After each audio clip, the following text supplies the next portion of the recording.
This episode of The Dig is brought to you by our listeners who support us at patreon.com and by Pluto Press, which has loads of great left-wing titles, perfect for Dig listeners like you. One that you might like is A People's History of Psychoanalysis by Florent Gabaron Garcia. It's been decades since Freud fell out of favor in radical thought, where both he and Lacan were accused of sex and class biases.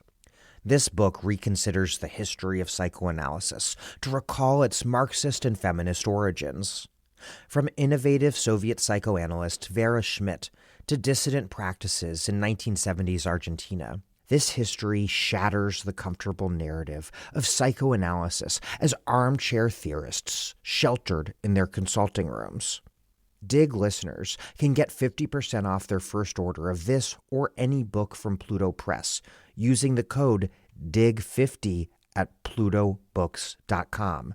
That's DIG50 at plutobooks.com.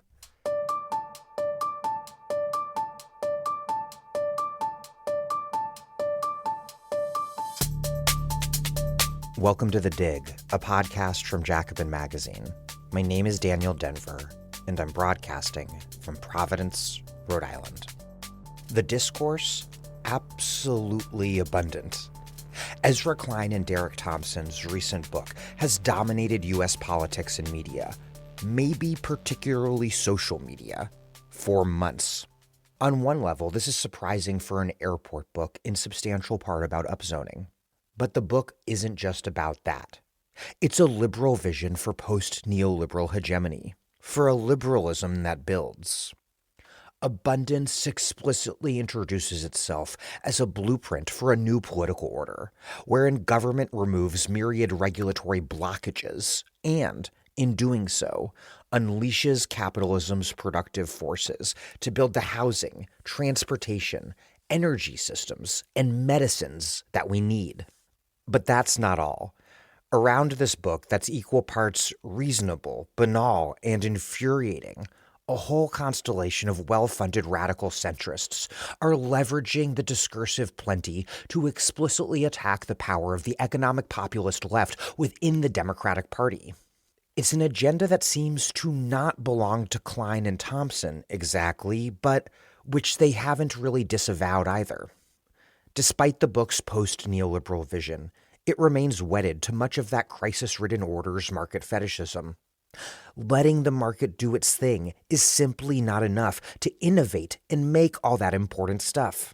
Particularly glaring is that in the rush to outcompete China, Klein and Thompson allied clear, obvious, important lessons about what made China boom.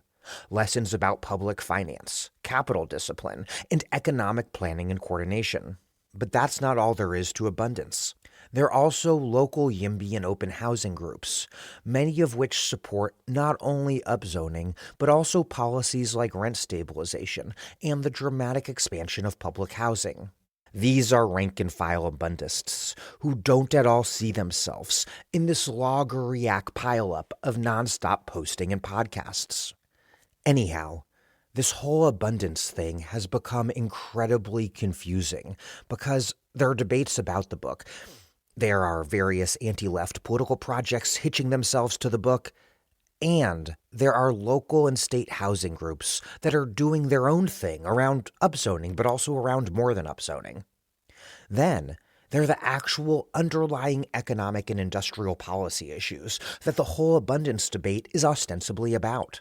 And deeper still, there's the very structure of capitalist social relations that so much of the discourse functions to mystify.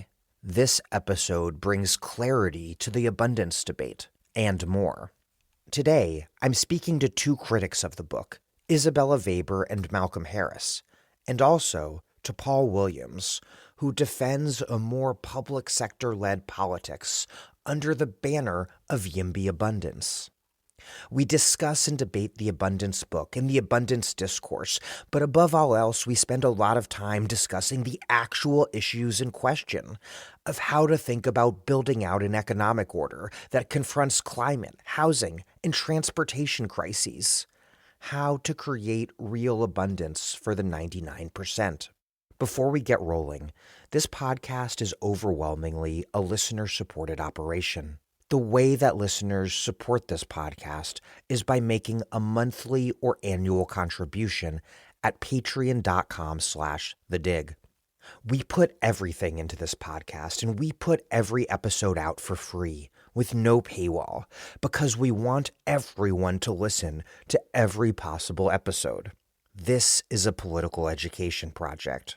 The only reason that works is because listeners like you voluntarily make a contribution. Please do it now. That's patreon.com/thedig. Also, The Dig's 500th episode party is going to be huge. It's going to be on November 7th at Littlefield in Brooklyn, and it's going to be emceed by Brace and Liz from TrueAnon. I plan on sending out a code for free tickets to all Patreon supporters at $10 a month or more, and to former guests of the pod sometime this week, and then releasing tickets for sale to the general public soon thereafter. Stay tuned. Okay, here's Isabella Weber, Malcolm Harris, and Paul Williams. Isabella Weber is professor of economics at the University of Massachusetts Amherst, an associate in research at Harvard University's Fairbanks Center, and a fellow of the OSF Ideas Workshop.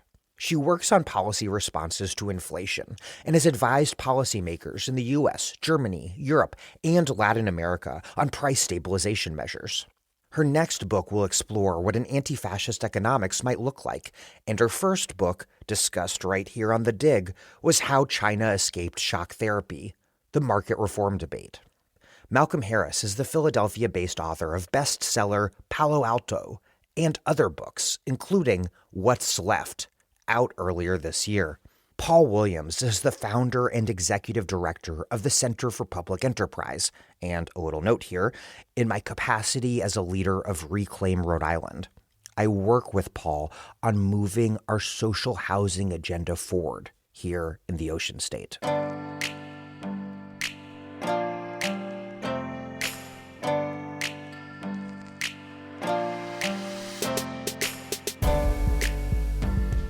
Isabella Weber, Malcolm Harris, and Paul Williams, welcome to The Dig. Thanks so much for having me. Thanks for having us. Thanks, Dan. I think we need to start by discussing the question of what is abundance, an important but by no means agreed upon thing. Isabella and Malcolm, you might point to the political project coalescing around the book called Abundance, nefariously well-funded efforts that promote a centrist, neoliberal, technocratic, deregulatory agenda, really as an explicit alternative to the sort of progressive economic populism put forward by the left, particularly by Bernie Sanders and AOC. Paul, I think you would argue that what abundance means is more up for grabs, and that left YIMBY groups like your own are pursuing abundance first and foremost by rebuilding public sector capacity to deliver social goods. Isabella and Malcolm, let's start with you. What is this thing we and just about everyone else in the political world have been discussing and debating for months? What is abundance? You want to start, Malcolm? Okay, I can start.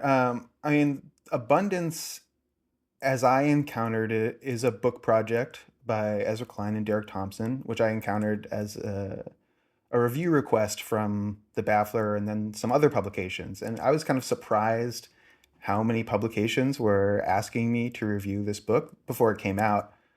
Ezra and Derek are big podcast hosts. They developed this sort of political line. What I heard through the grapevine is that they had both been sort of pitching abundance-type books based on the work that they'd done over the past year or two, and that the publishing industry had sort of matched them together, and that they had this super book together that compiled the sort of research and work they'd done around regulation and state capacity for the last couple of years, mostly through their podcast, but also some short form writing, and sort of compiled it into a airport book, what they agree is an airport book that's sort of short and gives an overview of their position for the general public with the real hope of moving liberals, left liberals, away from a sort of NIMBY position into a let's build position.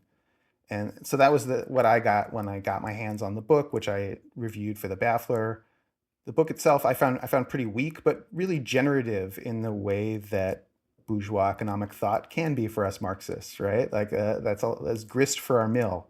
I hadn't expected the full court press to where we'd be still talking about it like months later. This project, it didn't seem that major to me, but that suggests that there's something here, right? Like in the same way that if you like scream when someone hits a nerve, that like there's something there. Isabella. Yeah, so I think like there are these two ways of thinking about abundance, right? I think there's the abundance definition that the authors themselves give, where they basically say that it's about abundance in the building blocks of the future, which they say are housing, transportation, energy, and health. And then they basically have this distinction between the Republican agenda of the last decades and the Democrat agenda of the last decades, and say that the Republicans have been only focused on the supply side, leaving it to the market, and the Democrats have been only focused on the demand side, on cash transfers and so on. Thus, like no one has really focused on building as a state project in these essential sectors. As far as this analysis goes, I think it's pretty spot on. I think it's pretty spot on that we are in this world of kind of scarcity and like insufficient abundance in housing, transportation, energy, and health for the majority of people. And that I think is the strength of the book. That is like kind of why it to some extent hits a nerve. This together with the claim that they make that it is the moment for new political order, it is the moment for fresh thinking, it is the moment for big ideas. But then the answer that they provide throughout the book in how we are going to get there, how we are going to achieve this abundance, how we are going to rebuild these building blocks, if you want so, I think falls flat in relationship to this very important, on my mind, correct ambition that they are laying out in the introduction. So as far as I'm concerned, I've actually been making this argument for a while, refocusing on essentials is absolutely necessary and important. As far as we understand this as the abundance agenda, I think we can all be on board. But if we think of the abundance agenda as the policy playbook that they are then laying out, which I think is power blind, which I think is not sufficiently concerned with distribution, which I think is too much of a happy-go-lucky kind of mode of thinking about economic policy in this moment of extreme confrontation, extreme tension, extreme questioning of democracy.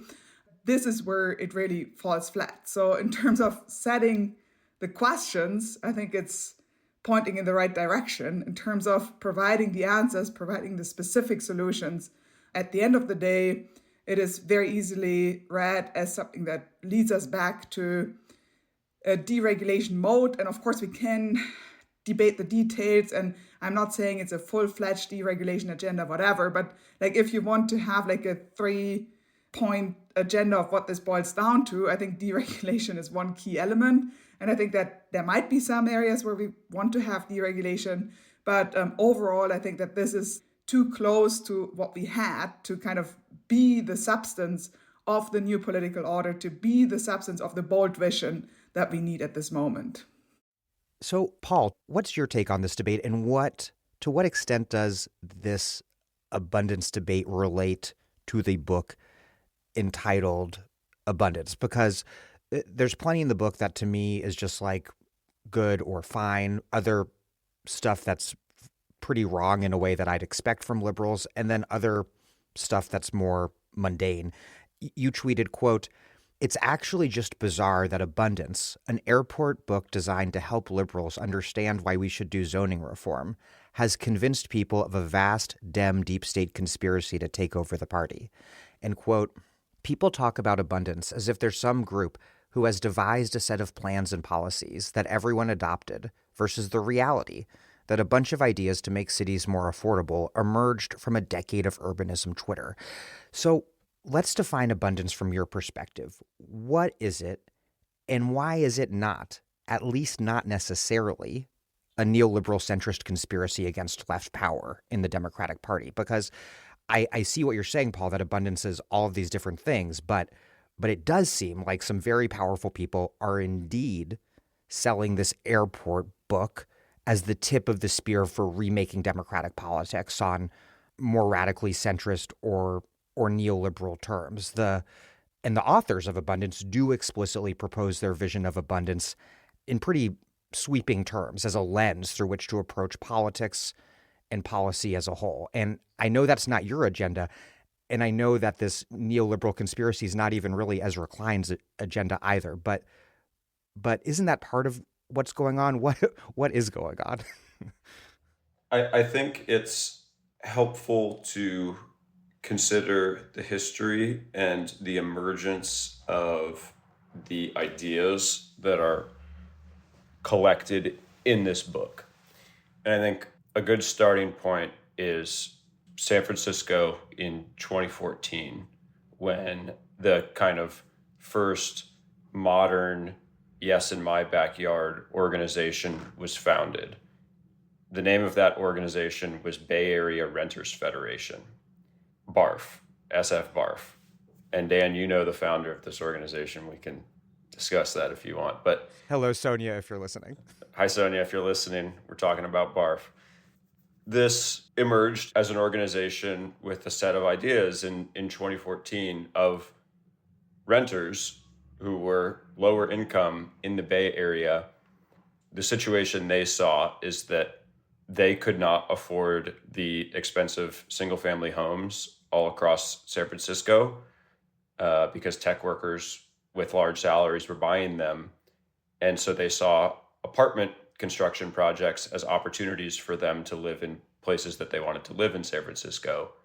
And when homeowners in lower density areas opposed those projects, they said, hey, what's going on? Why can't we get any apartments built? I can't live in this city because I can't afford these houses.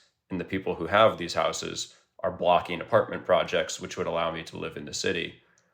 And so they started this organization, the Bay Area Renters Federation, to go to these community meetings and say, hey, I actually support this project. I want apartments here. Why do we have these rules blocking them?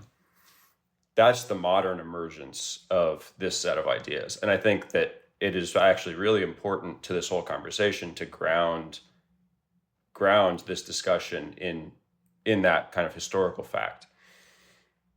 Obviously, a lot has grown out of that. Right now, there's multiple organizations in California that do advocacy work to kind of change the various policies that get in the way of apartment building.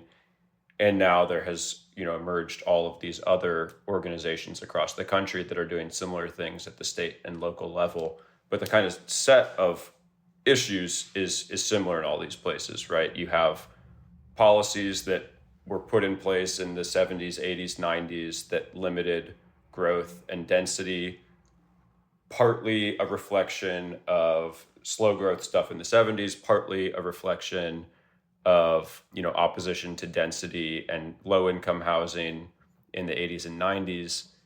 And these rules have been held up because there are a lot of interests that support those outcomes, right? Lower density outcomes.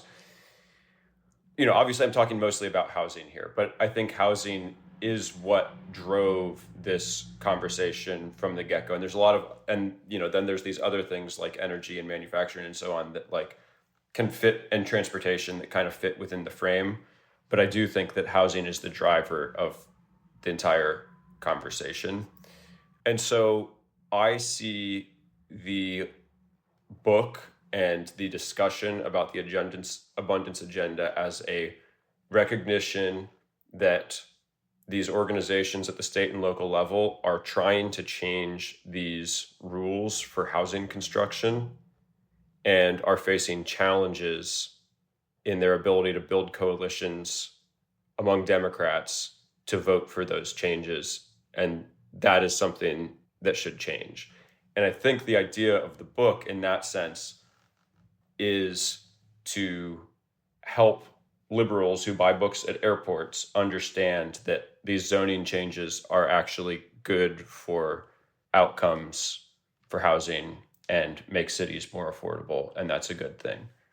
Now, obviously, there are a lot of people who, when there's a book that becomes a bestseller that is about politics, want to use that book to say this or that other thing. But pundits are going to make pundit remarks. That's what they do. I think the people to pay attention to are the state and local organizing groups that are trying to change these zoning laws, who are not wrapped up at all in this national discourse and in fact loathe it. We don't have to get into it now, but there was the Jonathan Chait piece that I think a lot of people disliked. A lot of the progressive legislators at the state level who are doing this zoning reform work also hated that piece and told me so. I'm not going to name them here. They can say they hated it if they want, but they also didn't like that piece because they're like, I'm a progressive. I've been a progressive legislator for a decade. Who is this guy trying to talk about my work and what I'm doing? Get out of here, right? I'm the one passing these zoning reform laws. So anyway, big picture, I think, people are going to say stuff about a book that becomes a bestseller, but the people to listen to are the local groups that are doing organizing and advocacy in your state and your city to change these laws that make cities less affordable. Can I jump in here? I mean, first of all, thank you so much for telling that history. I think that's very helpful, and would have been helpful if that history had made it into the book to put things into perspective, which it didn't.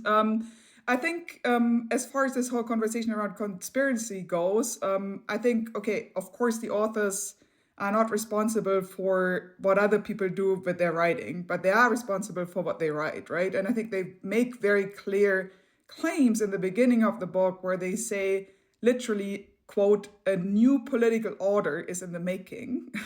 And then they say, we need a, quote, clearly articulated vision of the future and how it differs from the present. And it goes on, right? So they make claims that this book is contributing to a big vision for a future that is different to the pre-Biden, maybe even the Biden, definitely the pre-Trump status quo.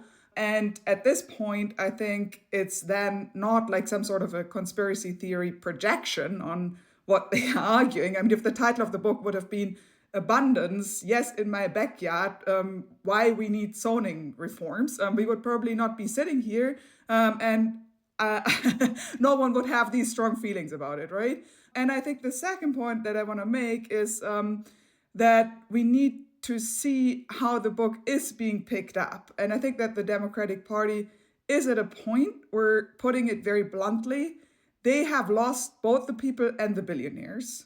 And they kind of have to make a choice. Are we fighting to win back the majority of the people, or are we fighting to win back the billionaires? And I think that there is a certain reading of the Abundance book. I'm not saying it's the only reading. I'm sure that what you're pointing out in terms of the local politics, in terms of the history of the Yes in My Backyard agenda, the tenant organizing and so on, this would be an angle to frame this as a project that is actually designed to win back the people. But I don't think it's being framed that way. It's rather kind of framed as we can have it all, right? We don't have to confront the hard questions. We don't have to confront the power of billionaires. We don't have to confront the hard question of corporate power. We don't have to confront the hard question of distribution and so on. And we can still address the difficult issue of providing more essentials, and it will all be good and there are no conflicts, and we can kind of go with the billionaires without having to explicitly say that we are sacrificing the possibility of winning back people. So I think that's the kind of moment that we are at, right? And this is why there is such a strong reaction against it.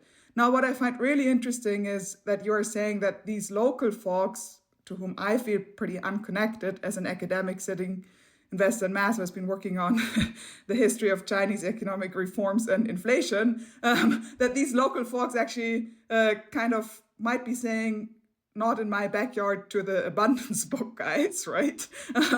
So, I mean, in the sense that it's kind of intruding into the territory that they have been fighting for a long time. So by overblowing the message in the ways in which I think the book does, it might even do a disservice to these initiatives, right? Which, I mean, is an angle that I hadn't thought about, but it makes me even more worried in terms of the organizing potential. I always thought okay, maybe for housing, there's something there. But it sounds like overblowing it, overstating the case in the ways in which the book does, and in which the political dynamic that it has unleashed does, might even be unhelpful for the things where this agenda could be helpful. And I'm not an academic, but I think there is something valuable about that position of analysis. I mean, what I heard Paul say was read the book and then listen to the people who are being paid to do implementation. Don't listen to academics, don't listen to critics. They're being reactive, which in my personal case, I filed my review before the book came out. Like, it's not like I was like, oh, let me jump on Ezra Klein's coattails or whatever. And I'm not going to speak for my review, but there are a lot of reviews out there from, the whole field of left intellectual thought, from Matt Brunig to Zephyr Teachout, where they're talking about like socialist lines, antitrust lines, state capacity lines, whole field of critical reviews that I think are incredibly valuable. And so when I hear the like proponents of abundance saying like, oh yeah, don't listen to the critics, don't listen to the haters, they just don't like it or whatever, or they're playing a position, I think that's really sad. I think we're in a really like anti-intellectual moment, and there's something to be said for like thinking about these issues and the opportunity we're given here to think about this critically, that's valuable. And like, it's not just the only people we should be listening to are like CA YIMBY policy Twitter posters or whatever. Like that's ridiculous. We should be listening to Dr. Weber's account of this because it's useful. And I think we should be listening to mine too, but I guess that's up to the viewers or listeners. I think a lot of the people that have come to the state level organizing groups that are doing pro-housing reform work, a lot of them come from academia and came to city government and state government and came to affordable housing development and saw the problems and said, I need to go address this thing because I've looked at it and it's bad. And so I don't think there's this, I think there's a lot more overlap. But critical, Paul, the word critical. I mean, it's okay to have critical views of this as well, and to think about critical accounts of this, right? Like, we should be, I mean, that's what we're doing here, right? We should be encouraging people to think critically about these questions, even if we don't agree with their conclusions, right? Yeah, I think so. I think that the people who are doing this work have been thinking critically about this issue for decades, and that's why they've come to this conclusion and have started these organizations and are pushing all of these reforms. I don't think it's fair to say that the people who are doing this work have not thought critically about it, and only people who have other things to say are critical thinkers about it. I mean, I think the main point that I take from Malcolm's intervention, I think this is also in a way the strength of the book, is the discussion that it has unleashed, right? I mean, it's not been super productive necessarily in the engagement with the authors, but I think the debate that has emerged generally over what that clear vision for the future should be is one that we should be having. So as far as I'm concerned, we should really see this as a prompt to answer this important question that they raise, rather than get hung up over what exactly is it that the authors are doing, where are they being critical, where they're not being critical, and so on. I know that all authors pump up the importance of their own work, but I do want to, following on something that I think Isabella said earlier, emphasize that this book really does sell itself as proposing a whole new political order. They say there was the New Deal order, then there was neoliberalism, and what comes next is hopefully what we're proposing. And Malcolm, you write, quote, "The same way Ezra Klein supports plenty of particular welfare policies, but finds a fundamentally redistributive outlook contrary to his approach, socialists support many of particular abundance policies, but find the fundamentally market-friendly outlook contrary to our approach." I want to ask you all to expand on and discuss this point, starting with you, Malcolm, because I think it's an important one. How do you parse the particular policies of this debate on the one hand, and then on the other hand, how those particular policies relate to larger questions of the politics at play, and then kind of abstracting from this particular debate, what is the relationship between policies and politics in general? Because I think one thing that has generated so much confusion in this debate and a lack of clarity of who agrees and disagrees on what particular things is the book's lack of lack of explicit politics. Yeah, I think the implicit politics, even if they're not like super explicit, the implicit politics of the book are pretty clear. And I don't call it a neoliberal book. I don't think it is a neoliberal book. I think it's a liberal book. And they say very clearly, the populism of Donald Trump is bad and the populism of Bernie Sanders is bad. And they say that those are scarcity mindsets, that if you're an immigration restrictionist, that you have a scarcity mindset about, how many people this country can support, let's say. And if you're a socialist redistributionist, you have a scarcity mindset about how we can grow the economy, grow what there is to distribute. I don't think Ezra Klein is against progressive taxation, although he doesn't talk about it in this book. But I think he has a fundamentally liberal worldview where you've got a political field composed of a lot of different players doing a lot of different things in a lot of different moments. Sometimes corporations are the good guys, sometimes corporations are the bad guys, sometimes environmentalists are the good guys, sometimes environmentalists are the bad guys. Sometimes worker groups, unions are the good guys, sometimes they've got bad ideas. And we have to, as neutral policy evaluators, we have to look at where we are, the sort of balance of humors within our society, and adjust based on that. We have to suppress some groups, boost other groups. I thought it's funny that Paul keeps talking about the groups, pro housing groups. That's a group, right? That's a group we need to boost. And they see this as a very political science type question, is how they understand the whole field right now. And they talk about Manker-Olson and how do you arrange society to allow for the collective action that we need. And that's a way of viewing society. It's not my view of viewing society, where you've got a capitalist class and a working class that are in constant conflict and produce the conditions of our society through that conflict, which is my understanding of society. But I think they give a pretty standard liberal account of why things are the way things are and how they can change. But their account of what's wrong with socialism is pretty clear in my mind. And I think is pretty representative. This is a case where I think the abundance italicized authors are pretty representative of the movement as a whole, where they see themselves as both not fascists, right, not Republicans, but also very much not socialists, not with Bernie Sanders. Paul? Something that I think about a lot is this question of deregulation and market-based approach, and particularly on housing again. And where I'm at is I just outright reject the idea that zoning reform is in any way deregulatory and is in any way more market-based than the status quo. I just don't think that that's the case.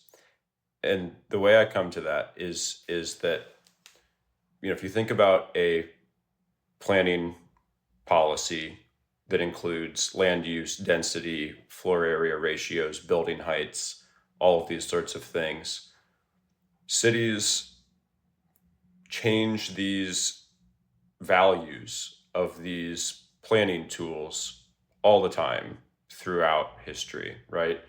In New York City, over the past 150 years, the city will change. Oh, this is an industrial or manufacturing zone. This is a residential zone. This is high density. We're doing public housing here. This is lower density. These things go up and down over time to affect different changes. And in all cases, it's the city, it's the state who's saying, I want to see this thing here, and I'm going to use my planning tools to make this thing happen here. And the idea that, if you say, I think next to train, as a city, as a government, I think next to train stations, buildings should be 15 stories instead of 3 stories. The idea that is a kind of deregulatory approach. Wait, who said that was deregulatory? A lot of people have said that to me. Okay, well, I didn't. I think that's a good point, right? It's not a neoliberal agenda where they say, look, we need to suspend all regulations. They're saying we need to tweak regulations in order to make buildings higher in these places, right? And they say that about a bunch of different things. So I think that, yeah, I agree. And I think maybe we would all agree that this characterization of it as just a straight up neoliberal book is maybe, yeah, that's people saying, I want to reject this. I'm going to use an easy term to reject this. But I don't want to get, for the purposes of this conversation, caught up in what people who haven't engaged with his ideas are thinking, or people who haven't read the book. Like we don't want to get tied up in that. Right. When we can have a like useful critical conversation.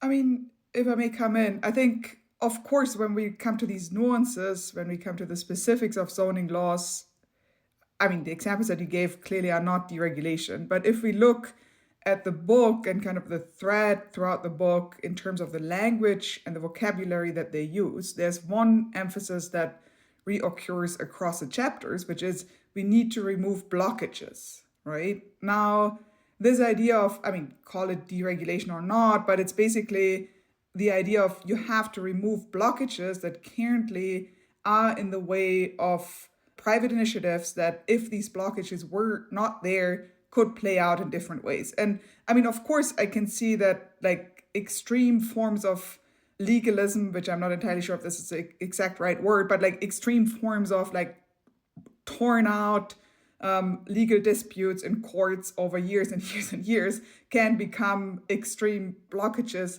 that are pathetic and that are unhelpful.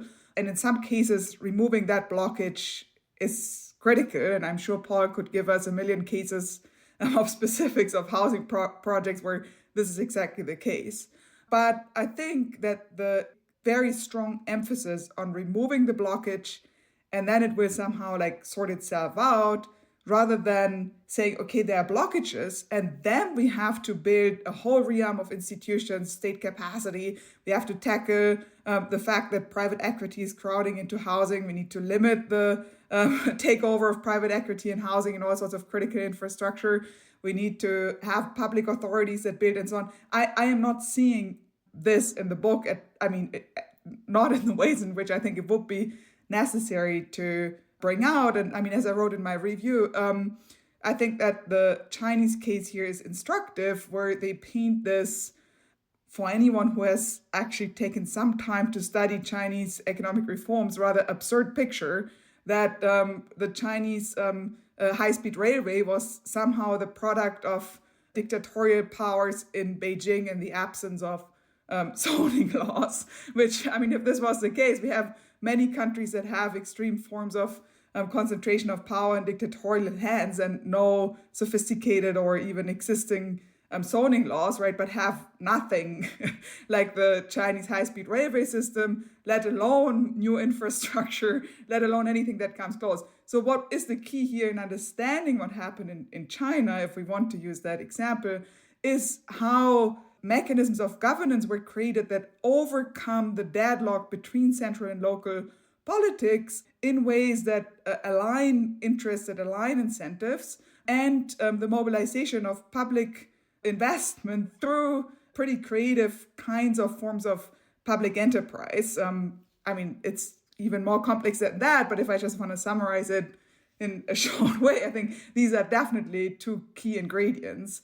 So, and the absence of talking about that, I think, is a huge bias in the book, which then can give substance to an interpretation that says, okay, this is, at the end of the day, if we boil down into something, to one term, it's a deregulatory kind of agenda. I want to make one more point on the politics, which is, I just love this quote so much that I feel like listeners should hear it. So on page 16, they explicitly write, quote, "We have many disagreements with the modern American right, but we focus in this book on the pathologies of the broad left," right? This is the announced agenda of the book. And I think it's important to keep this in mind as we discuss the specifics. Can I jump in? Because I think the point about seeing everything as bottlenecks and blockages is really crucial, because that's, if there's one thing that unites maybe the ideological perspective of this book, it's the seeing blockages and bottlenecks as the form of the problem. And I got into it with Derek on Twitter the other day, where he was asking about Twitter's spam problem right now. Like, what's the bottleneck? What's the blockage to ending this spam problem? You know, we have the technology, we have AI. Why can't we just filter out all of these spam responses? And people had to like immediately inform him, like, well, no, they want the spam. Like, the spam is making money. Like, that's the point. They're doing it on purpose. And if everything you see is like, oh, they're just like blockages that we have to like come to. You miss corporate power itself and the profit incentive and really the class power itself as a goal of the capitalist class. So it's like, yeah, if you don't understand that that's an incentive, you won't understand why like builders will stop constructing buildings when rents go down, right? Like why capital behaves the way it does and why we can't seem to plan our own society. If you don't have a sense of capitalist class power, or if you omit that as a factor in your analysis, you're going to miss what's really going on. And that's a problem they can't solve with the tools that they have. I mean, on the bottlenecks, there is this underlying assumption in the book, which I think brings us back to pretty standard neoliberal or neoclassical or whatever you want to call it economics, which is that if these blockages were removed, then somehow supply would adjust in ways that like meet some sort of an equilibrium, right? Now, I mean, I've been going on this over the past 3 years to the point of total exhaustion, but let me reiterate this point once more. I mean, bottlenecks turned out to be brilliant for the bottom line of companies in essential sectors, right? Specifically the sectors that we are talking about. Let's talk transportation. Look at shipping. Like shipping companies never had the kind of profits that they had while the worst blockages and bottlenecks occurred in the Suez Canal, in the Port of LA, in the global shipping industry. Let's look at oil and gas. Let's look at the fossil fuel industry, the energy sector. We came out with a paper where we analyzed the profit explosion in these sectors, which is just mind-boggling. And in the earnings calls that you can read by the fossil fuel companies, you can actually see that how they basically celebrate the bottleneck that emerged, how they celebrate the gap in supply in oil that happened after COVID. So these are just two examples to show that the assumption that private corporations will somehow by themselves overcome bottlenecks, I think is one that was dubious before the inflation crisis that we are just coming out of and might be returning into. And that is even more dubious in light of the experience of the recent years. Paul, Isabella just mentioned a few minutes ago public enterprise, and you in fact run an organization called the Center for Public Enterprise. And so for you, clearly, it's not all about blockages, though I will agree with Isabella and Malcolm that the book really does emphasize blockages above all else. Your organization is dedicated to building public sector capacity, specifically, but not exclusively, to directly build and own new mixed income public housing. What's your diagnosis of the housing crisis, and what in particular are the relative roles to be played by direct public provisioning of publicly developed and owned housing versus upzoning in solving that crisis? Because the book does acknowledge social housing as a solution and doesn't dismiss it, but it does sort of wave it away as a fine thing, but a thing that's sort of irrelevant to the real deep problems as the authors see it, of cost of construction and insufficient net supply. Yeah, great question. So here's one answer to this. The critique of the book that I am most aligned with is that one blockage that they do not acknowledge is the blockage to investment. And I'm using that term specifically because I am comfortable with the idea that the things in the way are all blockages in one form or another, right? If we want something to happen and it's not happening, something is blocking it. In some cases, that may be that, the rules don't allow that thing to happen. In other cases, it may be that investment is unable to get to that thing, either because the public sector is not making that investment directly or because capital is not interested in making that investment itself. I think that this question about, the macro picture is not really examined, right? I think a lot of people have looked at to just give an example, the laws in California that have changed zoning over the past, 8 years or so.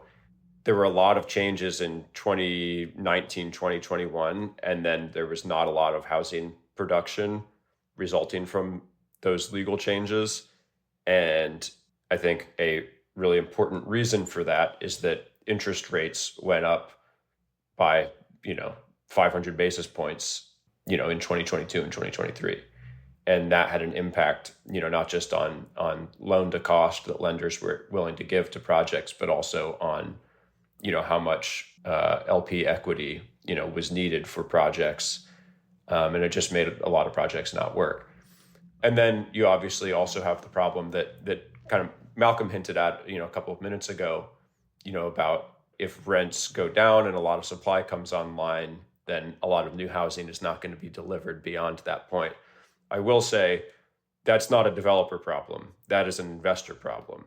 The developers have projects ready to build and want to keep building them. Developers are machines that turn capital into objects like apartment units. They get paid a fee to do that work. And in most cases, that's their financial interest in the project. It's not that they don't want to do it when rents go down. It's that the equity investors that they need to put money into the project don't want to put money into the project after rents have gone down. There's a really great statistic from the Census Bureau that we reference quite a lot to try to make this point to people, that shows the number of housing units that have received their permits, meaning they've gotten through zoning, they've gotten through site plan approval, they're shovel ready essentially, but have not actually started construction. From 2000 to 2020, this was like roughly 50,000 units a year of apartments.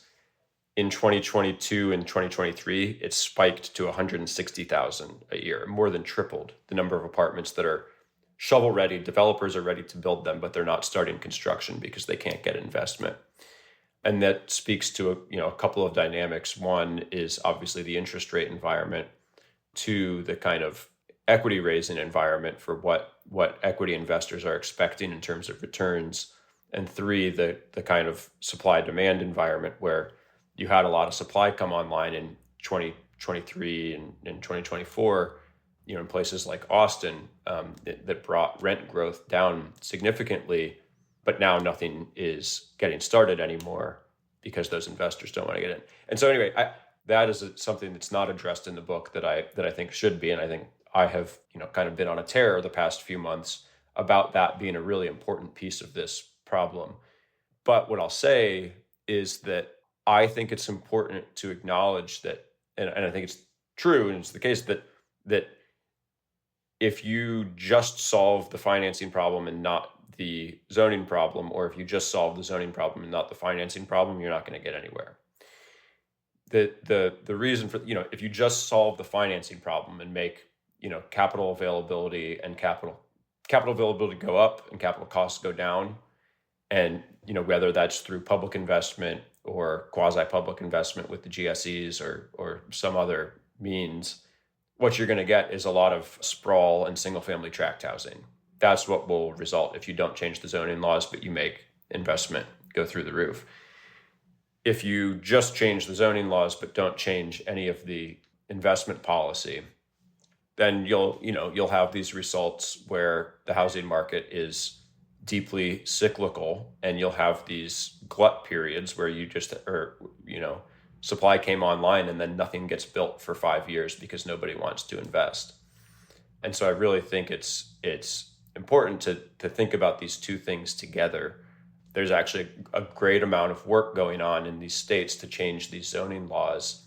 And what we need to do is have the public sector facilitate an investment boom to take advantage of all of these great changes to zoning laws so that we can actually build the amount of affordable housing that's needed. And one more thing I want to say, that's just a quick story about on the public provisioning side. So, a lot of people know that we do a lot of work with Montgomery County, Maryland's Housing Opportunities Commission, which is their public housing authority and housing finance agency. And they have a fantastic program that essentially allows them to build mixed income housing without using federal subsidies, not because there's anything wrong with the federal subsidies, but because each agency only gets a certain amount and they all spend it all. And so if they want to be producing additional housing on top of that, they need these sorts of kind of innovative programs and can do it with mixed income. Anyway, they had a project that was ready to go to financial closing and start construction in early 2022. And as interest rates started going up, the county planning department stopped the project, halted it, and said, oh, we had a staff member in our design review process who had an issue with this project, and we need to restart the design review and permitting process because of something with like the design of some road connection related to something. And it added 9 months, and they had to like restart the entire planning process to get all of their site plan approvals and entitlements again. And in that 9-month period, interest rates went up, 300 basis points. It added close to $40 million to the total project cost. And the result is that there could have been more affordability in the project, and now there's not as much as there otherwise would have been, because they had this planning process that basically stalled this project for almost a year. And I just think that's a helpful story to tell that to show that, even when you have these investment incentives, you also need these changes that allow these projects to get built more quickly. Malcolm and Isabella, I want to ask you both this question at a somewhat higher level of abstraction in terms of the question of public ownership more generally, in terms of housing, but also with regard to energy, transportation, healthcare, wherever. What can public ownership do that even the best sort of public policy can't help make happen through private enterprise? Why isn't it good enough to just use government to make markets work better? Because I don't think this book really takes that question super seriously. And then lastly, responding to Paul's point there, what can public ownership and the public sector do to eliminate bottlenecks, not eliminate bottlenecks for the private sector, but for its own economic activity? Yeah, in the book, they actually do mention profit as an obstacle one time. At one point in the book, they mention private profit as an obstacle and then never elaborate or talk about it, which is kind of wild considering what a big difference, how important that is. But I want to push back on this question of blockage or bottleneck when we talk about class power. Because if you've got a capitalist, if you want to build something in your society, which we do, we want to build a bunch of things. I think we all agree on that, even though Ezra and Derek think that we leftists are all degrowthers who don't want new trains or something, which I find bad faith characterization, because every leftist I know wants very fast trains. If you say, well, we want to build this, but we don't have the money, and we go to a capitalist, and the capitalist says, well, I've got $100 here. I would love to build that, but you got to give me 20. Is that a blockage, right? You got to give me $20 out of this back, or I'm going to go invest it in crypto, or I'm going to go invest it in something that's socially negative. I'm going to go build a larger sports gambling company. What's the blockage there? The blockage is that this person exists and has the $100 that you need, right? The blockage is the existence of the capitalist class preventing us from doing our own planning socially.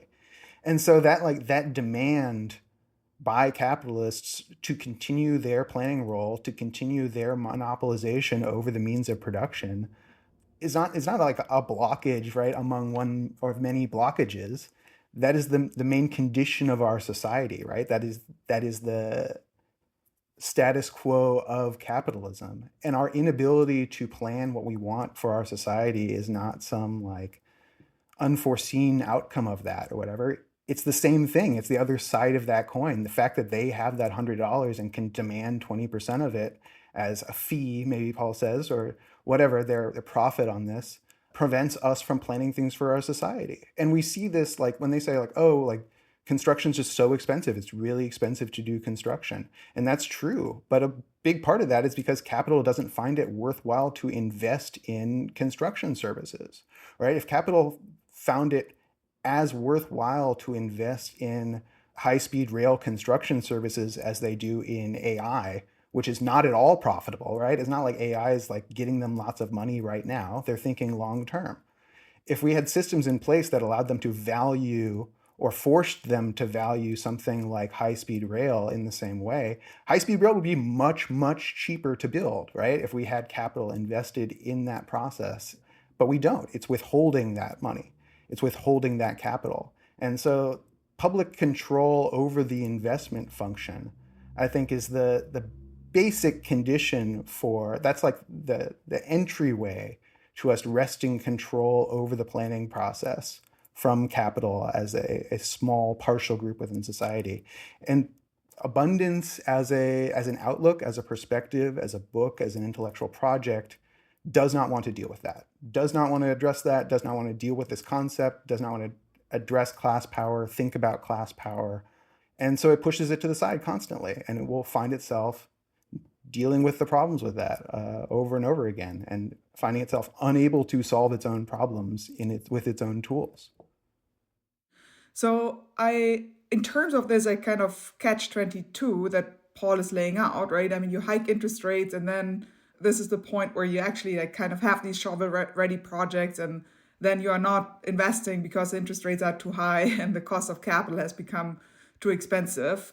I think this is not like kind of some sort of an incidental thing that now happened once, but it's like a classic thing that happens in infrastructure development, in situations where you have very large capital upfront costs, and you have a situation where the prices of essentials have spiked, have triggered inflation. Then you respond by hiking interest rates, and like while the prices spike, everybody thinks like, oh, now is the time to invest in these capital intensive essential sectors, but then interest rates are being hiked, and then all these investments don't come forward, and then you kind of like have the opposite macro development, like as your interest rate hikes start having an effect, your economy starts cooling down, and then you get this additional tailwind into the downward trajectory by these investment projects being stalled. I think this is like a general problem. I mean, if you read Keynes in the 30s, he's already pointing out this kind of an issue. If you look at the situation that we are in right now, I would say that we probably are headed for like kind of this catch-22 between prices of essentials spiking, responding with interest rates, thereby with interest rate hikes, thereby exacerbating macro fluctuations, that we are kind of on track for this on steroids. Because, I mean, climate change is a reality. The geopolitical order isn't, I think, even the right word to use here. The geopolitical chaos, dystopian state that we have reached is a reality. Tariff wars launched out of the White House reality, and so on. So there will be more cost shocks, right? There's no question about it. And when these cost shocks hit, when the prices of essentials spike, we enter into this kind of dynamic. Okay, this is a bit of a roundabout way to get to the public ownership question, but I think it's important to, I mean, the class dimension is important, the political power dimension is important, but I think the macro perspective is also important when it comes to the question of how are we actually organizing these essential sectors.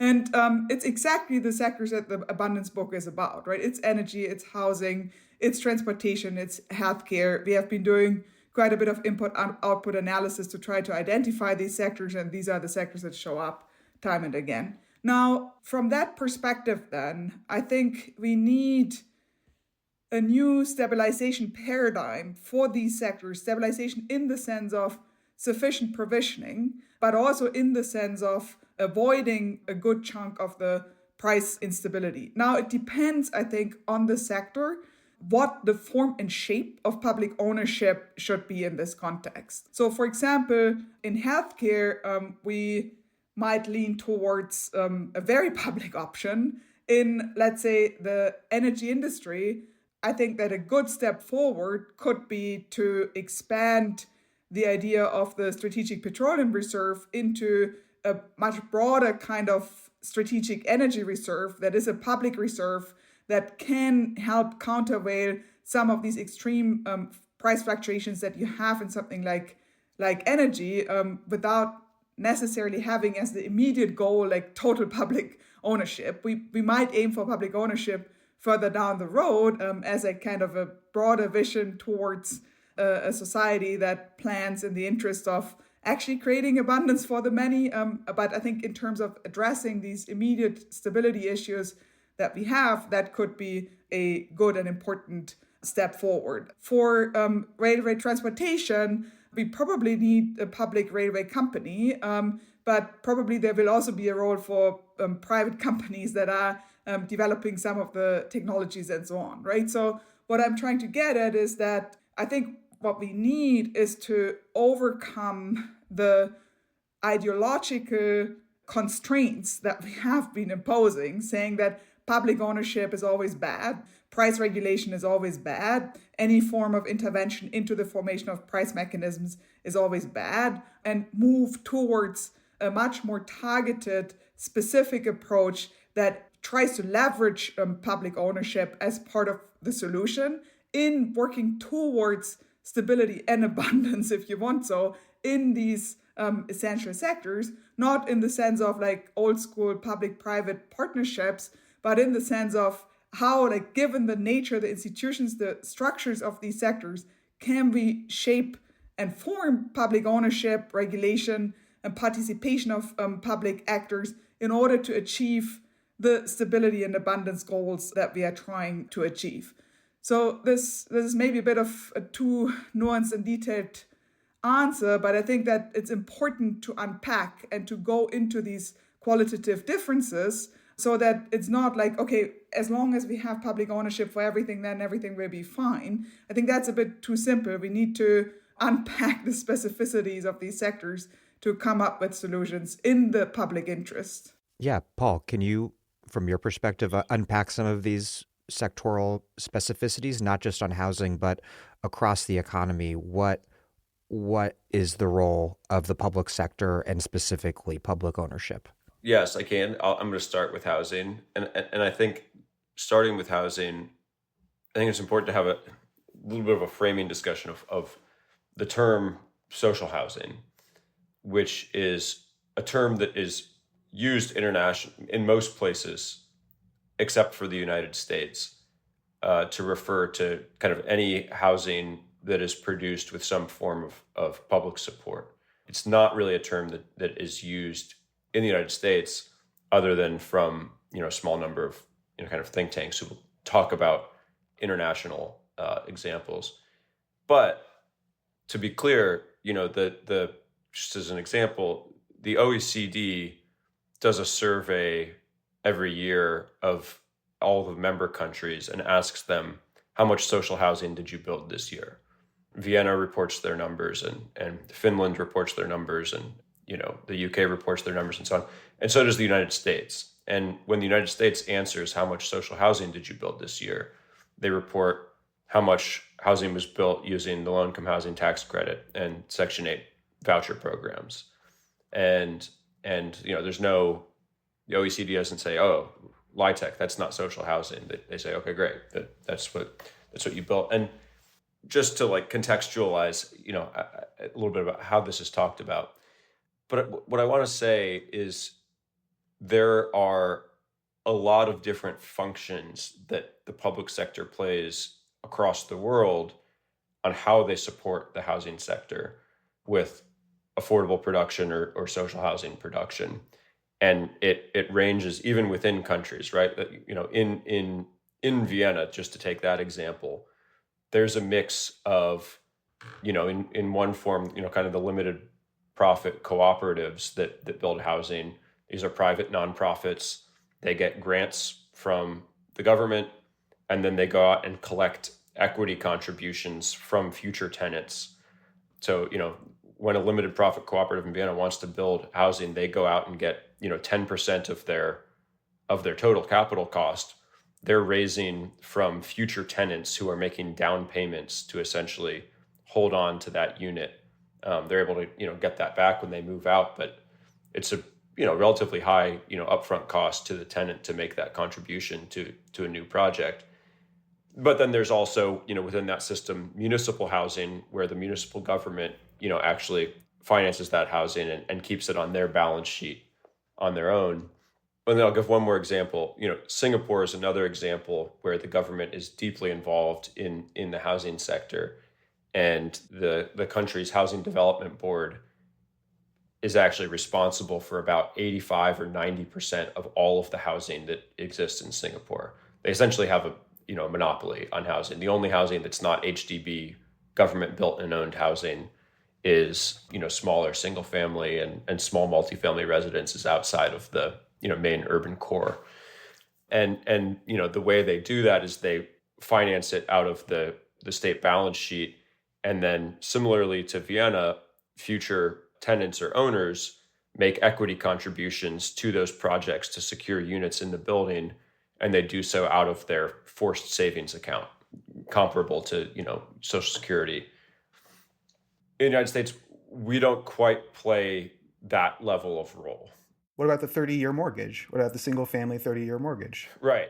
Is that social housing? Well, this is I'm kind of backdoored into that kind of argument is that I think the role that we play to support the housing sector is largely a financing role. And we do that in a number of different ways, right? Like the low-income housing tax credit program, essentially we make equity contributions of 30 or 40% of total project cost to an affordable housing property to support the financing and bring lower cost debt. To support single family, what we do is we have FHA mortgage insurance that created a market for the 30-year mortgage, and then we have Fannie and Freddie who purchase and securitize those mortgages, creating a secondary market for them, and again further lowering the cost. We do all of these things that support the sector and make investment move into this place that we want it to move. We want it? Well, is somebody at some point in time when they created somebody this, wanted it, right? Well, that's the question, right? It's like when we're talking about, the question was about public housing. That's like saying the 30-year mortgage single family home is social housing as an answer to the question is sort of like saying, my Hummer SUV is public transportation because I drive it on government made roads. And that's true insofar as it's a decision made by the society in which we live, but it's a bad decision made by a bad society, and specifically a class with power. And you can look at the creation of that 30-year mortgage in the first place, right? I don't think San Francisco or the Bay Area in the 70s is where to start. I think you go 50 years earlier and look at the 20s, when you've got Herbert Hoover designing what is, as you say, the predominant social housing program in the United States of the single family home, doing it intentionally to sabotage apartment building, right? Intentionally to sabotage density. So if that's an answer, is oh yeah, well we have social housing, anything where the government plays a role is social. Well, I guess that's true, but it reduces the utility of that designation politically, right? Well, I'll say that just on the historical point, that the real thing that led to the 30-year mortgage was FHA mortgage insurance and the GSEs, which were mid-30s FDR policies. And at the time, the Mortgage Bankers Association, which still exists today and still believes that the FHA should be abolished, were vehemently opposed to this happening. They hated the idea of the federal government getting involved in mortgage insurance, because they didn't want 30-year mortgages, because they knew it would reduce costs, and they knew that they wouldn't be able to get as much interest payment over the long term. And they vigorously opposed it and continue to vigorously oppose it. So I think that's an important, in the kind of class analysis, the people who make money on mortgages do not like this thing happening. So, whether or not it is ultimately a good policy in terms of, does it support density and all of these other things is one question. But whether the capitalist class that finances mortgages likes the 30-year mortgage, the answer is no, they don't. And so back to this question, though, of what does the public sector do in housing development, mostly what the public sector does is financing and development. A statistic that I think a lot of people don't realize is that every state has a state housing finance agency, and these are the lenders for all of the affordable housing development that happens across the country. They're very large, kind of quasi-public banks. New York City Housing Development Corporation is one of the largest housing finance agencies. It has a $30 billion balance sheet and a AAA bond rating. And essentially every affordable housing property in the 5 boroughs is on that balance sheet. The housing finance agencies are responsible for around 20% of all new apartment construction that happens in the United States in a given year. 1/5 of the entire construction sector is essentially quasi-public banks issuing bonds to support the mortgages for these properties, which is a huge swath of the sector. And I think that's certainly not recognized by the abundance book, right? It doesn't even get into discussion on finance and like who actually, provides the capital to build a lot of the multifamily housing that gets produced in America. But I think it's also not recognized by a lot of people who are interested in this question of, how do we socially provision housing? Just to maybe land this plane, Paul, you sort of described the sort of present public sector role in housing for good and or ill, but what do you see as like the ideal trajectory?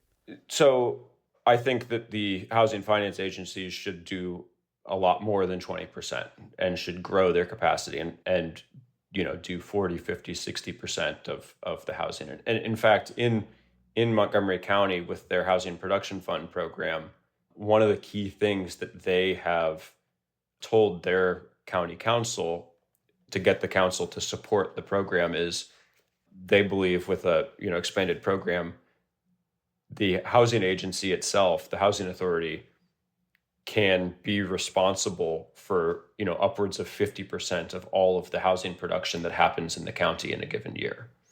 And they view that as a positive, and they want to achieve that. And I think that's incredible, not only because it expands their balance sheet and allows them to provide more affordable housing and have more on in their portfolio that allows them to spread out their costs and meet their mission, but also because it allows them to finance housing that the market is not going to finance. Right, a lot of the projects that Montgomery County is building are things where the developer has proposed it's shovel ready, but that developer can't find an equity investor because the equity investor, to Malcolm's point, wants 20% return on it. That's not achievable in a lot of markets most of the time. But if you're Montgomery County Housing Opportunities Commission, you don't need 20% return. You just need to get your loan back. I'm Micah Utricht, editor of Jacobin. You're listening to The Dig, a podcast that brings you an incredibly wide-ranging analysis of politics, history, economics, and more, covering the entire planet at a consistent depth that, frankly, I find a little hard to comprehend. I'm not sure exactly how Dan does it, but I'm pretty sure it's connected to you supporting the podcast at patreon.com/thedig. This episode of The Dig is brought to you by our listeners who support us at patreon.com and by Comrades.education, an online platform that hosts a wide range of socialist-oriented educational programs each year. Registration is currently open for Comrades' Summer Rejuvenation online series, designed to support activists, allies, and everyday people taking action across multiple fronts this summer. Because burnout is real, we're coming together to gather our strength. Each session of this program will focus on one storytelling guest and one nourishing reflection led by spiritual movement leadership.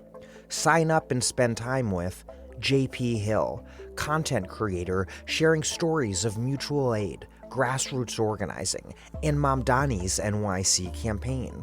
Charette Garcia, founder of Undocu Professionals, providing insight into how we can support undocumented people right now.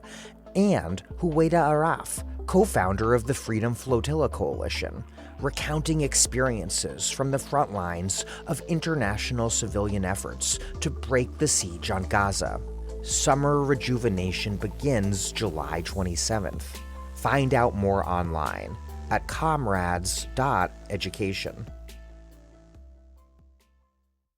Malcolm, most books that I've read on left-wing strategy advocate one strategy or set of policies in particular, and a recurrent critique of this liberal, not left-wing book that is sort of the jumping off point of our discussion, Abundance, is that it announces itself as this grand ideology, total program, the backbone, the architecture of a new political order to follow the New Deal order and then the neoliberal order, and then mostly talks about blockages and upzoning. Your book, which I'm going to interview you about later this year, it makes the case that to effectively decarbonize in the face of a mounting climate catastrophe, that we need to embrace a combination of left strategies: marketcraft, public ownership, and communism.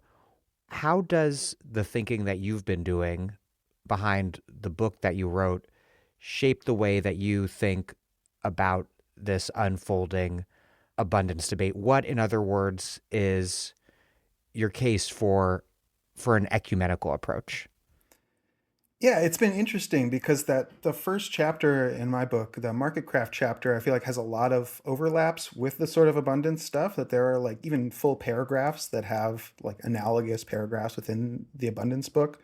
And in this, I sort of look at liberal marketcraft strategies that involve basically everything what Paul was talking about. And Paul actually has an article he wrote for this site Noema 5 years ago. I think it's called like Public Housing for All, that I think is a really good account of like what marketcraft in the housing sector in the public interest could look like. And I think it's significantly different from what the abundance perspective is, which I think to Isabella's point earlier is sort of market fundamentalist. It says that like if we remove these unnatural or unfortunate blockages, then the market, the economy will produce the outcomes we need. Really, the housing developers, housing development financiers want to build us all the housing that we can live in. They're just being blocked. And if we remove these blockages, the market will solve our problems. And I think marketcraft folks disagree with that. And they say that markets are a tool that societies of people need to actively use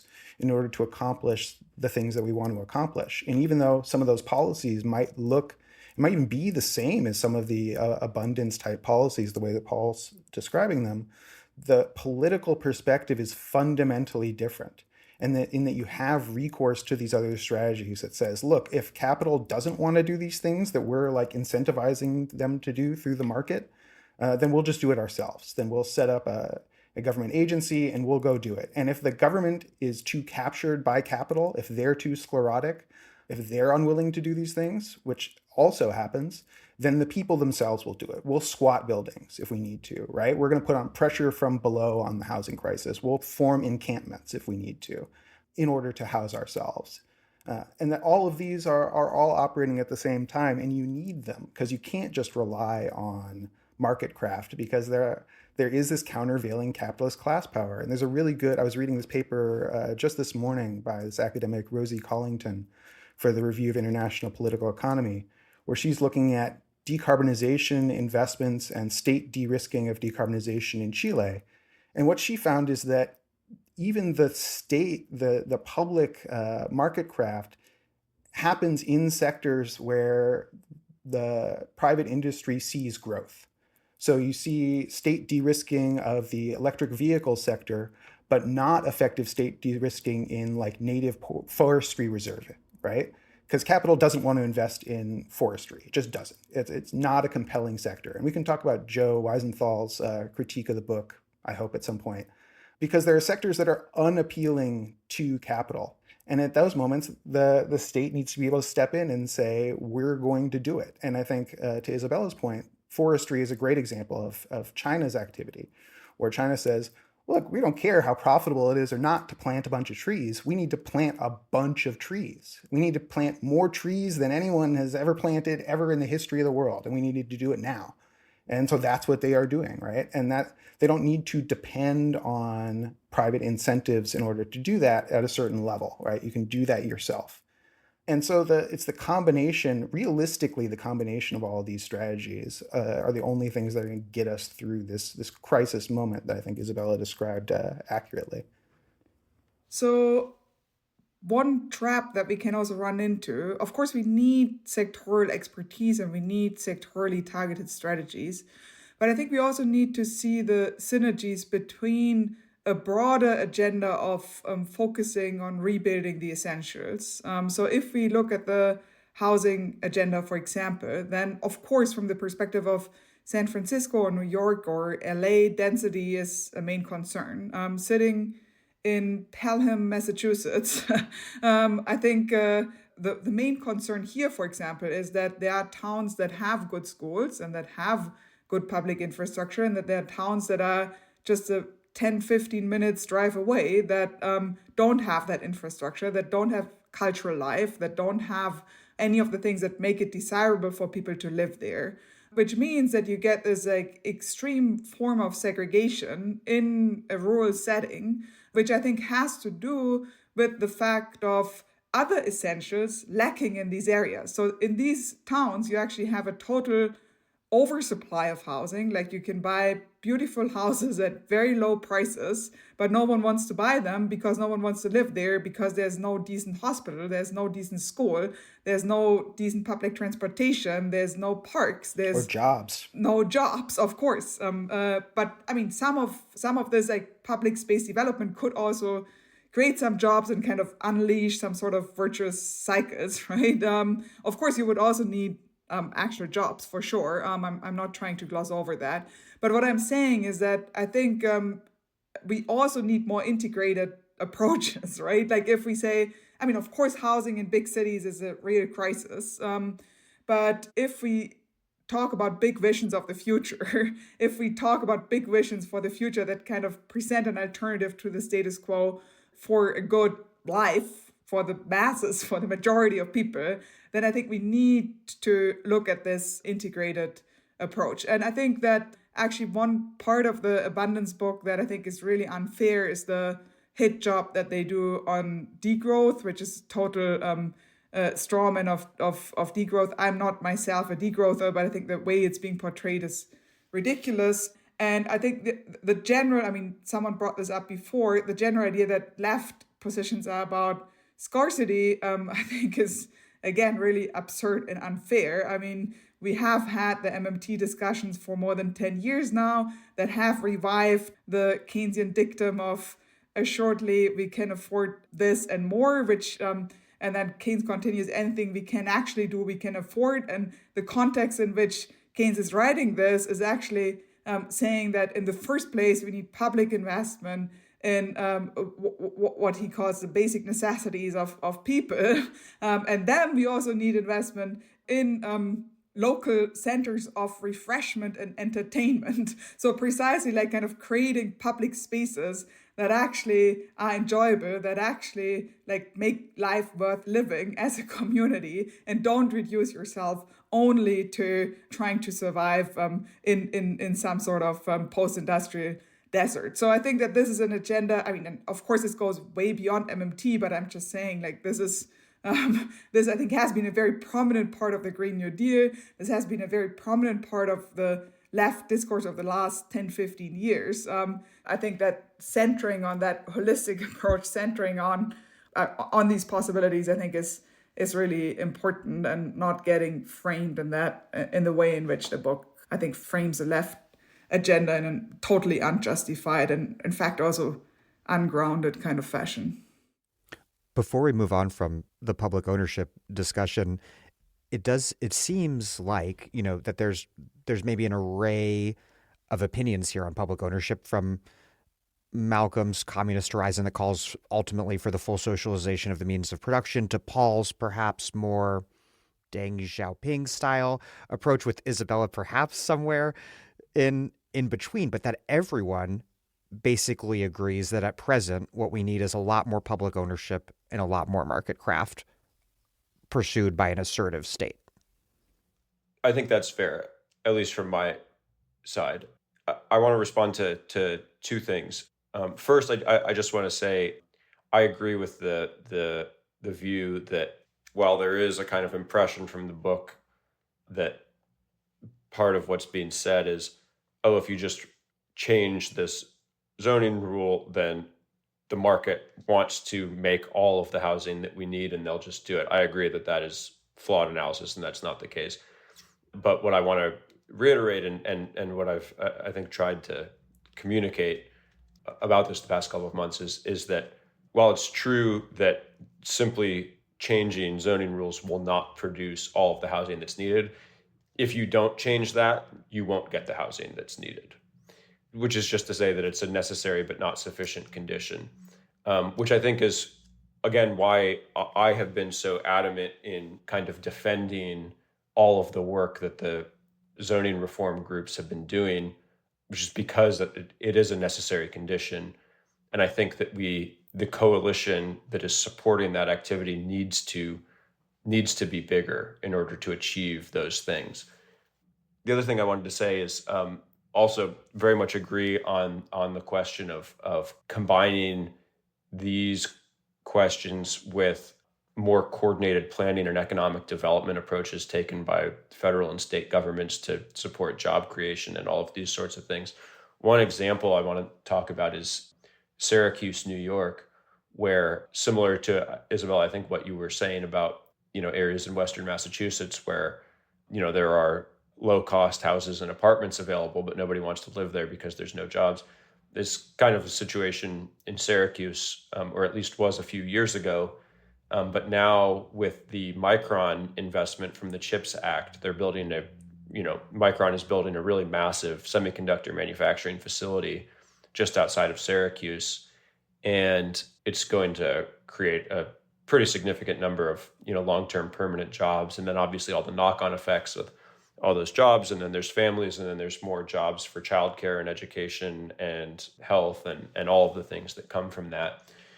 And the kind of analysis that's been done in Syracuse is that over the next decade, they're going to need to roughly 10x their annual housing production. I mean, essentially, very little housing gets built in Onondaga County, which is the county that Syracuse is in currently.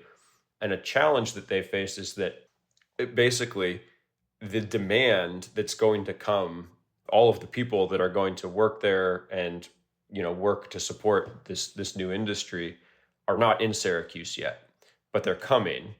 And if the city or the county does nothing, then they'll just wait for all of those people to show up.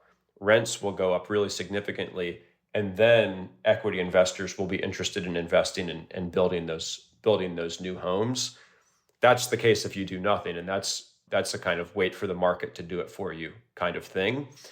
Something that we've been working with the city of Syracuse on is helping them use tools similar to Montgomery County's Housing Production Fund to start building some of that multifamily housing ahead of time to kind of absorb the price shock that's going to happen so that they can actually be the investor and developer in a lot of this new multifamily that's going to need to get produced in Syracuse, essentially to get ahead of the market. Because they know if they wait for the market, the price impacts and the speed with which they'll get what they want will not be as good. And so, that's what I want to say is I think it's really important to use these kind of public provisioning tools and public investment tools to facilitate that kind of economic development coordination that you're talking about. So I just wanted to say that, of course, public ownership is important, but it's also important how you manage public ownership, right? I mean, you can have a publicly owned railway system that is managed in ways where it has to behave as if it was a stock market listed company and is basically set up in ways where it has the same profit motive as the main driving motive, which can end up being worse than having a private company because you try to make, I don't know, something that is billed as something else behave as if it was something else, right? I think it's very important to not just look at the ownership question, but also look at how then these companies are actually structured, how they're actually oriented, how they're actually evaluated, and so on. And I think that in many cases, when it comes to public provisioning, it should not be about pursuing the profit motive. And that is a critical part of it, about as important as the ownership question. Another thing that I think is important to emphasize is that in addition to the ownership question, that actually I was on a panel a week ago in Vienna talking about these questions, since Vienna has been coming up a lot. And they were saying, like, yeah, I mean, in our case, for example, actually the energy sector and utility sector is basically still public, but it's behaving very similar to the private companies because we don't have any mechanisms of economic democracy. We don't have any mechanisms of participation to actually make sure that these energy companies behave and utility companies behave in the ways in which the public desires them to behave. So I'm just trying to say that I think ownership is one important question, but the motive that these companies pursue and the ways in which they are organized, the degree of participation, the degree of economic democracy within these organizations ought not to be neglected. And I think it's worth noting when we're talking about public ownership and public planning, the CHIPS Act didn't focus on microchip companies because microchip companies, especially advanced manufacturing, produce a lot of great jobs for people, right? And we didn't do it because necessarily microchips are the thing most needed by our society right now, a society that, by the way, doesn't have a bicycle factory, right? We're doing that because that's where we could get buy-in from the capitalist class. They want to build microchips too. That doesn't lead to good planning for our society. So the fact that it's public planning or public investment doesn't necessarily make it good, especially when we have a capitalist state that is ultimately collaborating with the capitalist class to direct that investment in ways that are not necessarily socially positive. I would add to that, also critical there, of course, was buy-in from the national security blob, because so much of this was motivated, unfortunately, by the new Cold War with China framework. Absolutely. Socially deleterious production. Malcolm, your review cites Joshua Clover, who recently tragically passed away, and you cite him writing, quote, "Capitalists would rather use their planning prerogative to invest in financial schemes, insurance, and real estate than in green infrastructure." And this topic has come up a bunch throughout this interview, and it's really the crux of Joe Weisenthal's review of the Abundance book. He writes that the authors, in calling for more technological breakthroughs along the lines of Operation Warp Speed with vaccines, he writes that they're missing the real reason that the current American economic system doesn't facilitate more investment in research, development, and manufacturing. He writes that American capitalists, they want to invest at the very highest end of the value chain in what are essentially highly financialized packages of intellectual property. In other words, they want NVIDIA, the chip designers, not TSMC, the chip makers. Weisenthal writes, quote, "What I worry about when I read Thompson and Klein talk about Operation Warp Speed is that they're right, and that this kind of public-private interplay is necessary for actual abundance, but that the U.S. economy, as it operates, can't withstand the sustained costly investment necessary for it to work, that our existing economic model has too much riding on a perpetual rise in the value of financial assets, and that this would be threatened if profits keep having to get reinvested for the public good." He continues, quote, "Any impulse to abundantly build out less profitable lines of business undoubtedly strikes at the heart of how American capitalism works." What do you all make of Joe's argument around the sort of radical capital discipline that would be necessary to achieve true abundance in the United States? That this is what's necessary if the U.S. hopes to match China's unparalleled position in advanced manufacturing and its huge capacity to rapidly build everything from energy grids to high-speed rail. What is the role of the state in remaking the economy so that it facilitates productive investments instead of just perpetual asset appreciation? Yeah, I think Joe's right on. I mean, he's right at that intersection of finance analysts and Marxists, right? That's the Pink Sheet Alliance that had a lot to say about this book for the specific reason that it left out finance entirely. But Joe's point isn't just that like it left out finance entirely. but that American finance has grown in particular directions over time and has directed the economy in particular directions over time for particular reasons. Not just profitability. I'm not a profit reductionist. I spent way too much time studying Silicon Valley.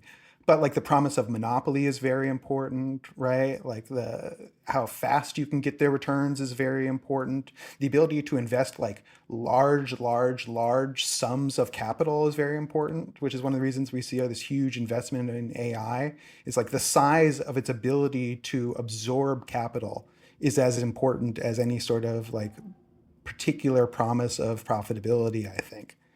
And so this gets back to the question of the planning prerogative, which is the main question when we're talking about building stuff, is who that planning prerogative belongs to. And if it belongs to capital, we've seen how they use it and why.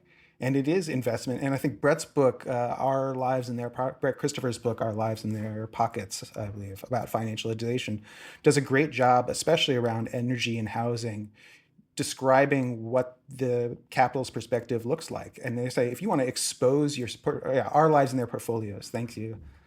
Although I like pockets too, right? If you're an investor and you want to expose yourself to multifamily housing, and you say, well, multifamily housing looks like a growth industry. There's not enough of that. I would like to expose my portfolio to multifamily housing. It's way easier to buy something that already exists than to build something new.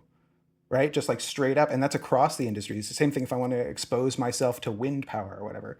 And that pushes the price on assets up, but it doesn't necessarily build anymore. It might create some incentives for some builders or whatever. But if those builders can't access that same capital that you're using to buy the building that already exists, then they're not going to be able to respond to that incentive. And so we really understand what Joe understands, and what the authors of Abundance don't understand is what the dictatorship of capital means. What it means to live in a capitalist society where the mode of production and the mode of investment is controlled by one class, the capitalist class. And I think that's not just an oversight of the book, but a real problem with it, because there has been all of this work on the socialization of investment by Saul Omarova, among others, who have really developed what it would look like for us to take social control over the investment function. And they leave that out of this book. And I think they leave it out intentionally, because I think the part of what the book is doing is trying to stitch together a cross-class coalition in a way that you can't do if what you're talking about is subverting the capitalist class. And Malcolm, just to follow you up on that, in terms of control over the planning prerogative, Brian Kalachi has a really interesting passage in his new Jacobin essay on the Abundance book that recounts that the CIO, at the height of its radicalism and power, set its sight on workers seizing that planning prerogative precisely to create what might be termed an abundant society. Absolutely. And we've seen a lot of thinking about this. Mike McCarthy's book, The Master's Tools, that's what it's called. It's all about the democratization of finance. And so it's not like people aren't working on these ideas. And even within the Biden administration, right? It's not like people weren't working on these ideas about the democratization of finance, social control over investment. And so I don't see them not including this as an oversight. I see it as indicative of the kind of policies they're pursuing. They don't include that because they don't want to do that. They are opposed to that by omission. And if they're not, they should say so, but they won't, because they are. I want to respond to one point about who holds the levers. So I want to give an example. Example of taken from multifamily apartment construction. In the past 60 years, there have been two periods where multifamily production was at a sustained, well above average level of production for 5 years straight. Normally, it's multifamily production is very cyclical, with interest rates and recessions and so on, and it stays within a pretty normal range. But there have been two periods in the past 60 years when it was at a really sustained above average level for multiple years straight. And it was 1970 to 74 and and 1981 to 1986. Those were two periods where multifamily was through the roof. And it's not because capital said all of a sudden, oh, I'm, this asset class is, good to me or anything like that. It's because the public sector, the state, made changes to policy to tell capital where to put its money and did so successfully. And there are different policies. One of them was in 1968, we created the Section 236 loan program, where the federal government paid the interest rate on mortgages for affordable and middle income housing. And so all of a sudden, instead of paying a mortgage, taking out a mortgage of 6%, you took out a mortgage of 2%. And that induced a ton of capital to move into multifamily production because the state said, I'm changing this policy, capital, you're going to move in. And it did. I think there's obviously a tension there, right? Of the state has to change policy to induce capital, and there's a question of who has the prerogative. But the state took an action, and it got the result of a ton of housing produced. And then in the 1980s, there was another change. There was the accelerated depreciation in the Reagan Tax Reform Act. It had a similar effect. It was structured differently, and it was a tax incentive essentially for equity investors. Different structure entirely than the federal government, HUD paying the mortgage on affordable housing properties. But, the impact on capital allocating itself toward a sector was very similar. And I think about those actions as the state making a planning decision for how it wants to allocate its fiscal resources, because it's literally, it's reduced collections / increased expenditures from the Treasury to make this activity happen. And it's structured through the market, but it is the state taking a planning action to create this effect in the economy, in the real world. Yeah, but I think it speaks to the limits of I'll let Isabella jump in too, but it speaks to the limits of the perspective to find that those two things are the same, because those are very, very different moments historically in terms of class power balance, right? Like things get much, much, much worse for working class people in the 80s, not in spite of the increased depreciation, but in part due to, right? That is a mechanism of increased capitalist class power in the period. Whereas in the late 60s, you see maybe a nadir of capitalist class power within the country and a lot of state activity being pushed from below. So I think seeing those, abstracting to multifamily production is mystifying in that way. If that's all you're looking at, you're going to miss what is happening in the country. And those choices in the 80s lead us to where we are now, right? There's not just the proximate effect on multifamily building in that 10-year period or whatever. It's part of what creates the class balance that leads us to right now, where the capitalist class is withholding capital from these projects, from housing for people, and housing prices have gotten disastrously bad. So I think it's one of the reasons that this sort of limited perspective and really quantitative understanding of what we're trying to create and this sort of bottleneck perspective leaves a lot to be desired analytically. Yeah, since you brought up China, Dan, I think it's actually interesting that the book, in referring to China, is referring to the high-speed railway system and not the housing sector, which of course opens up a whole can of worms.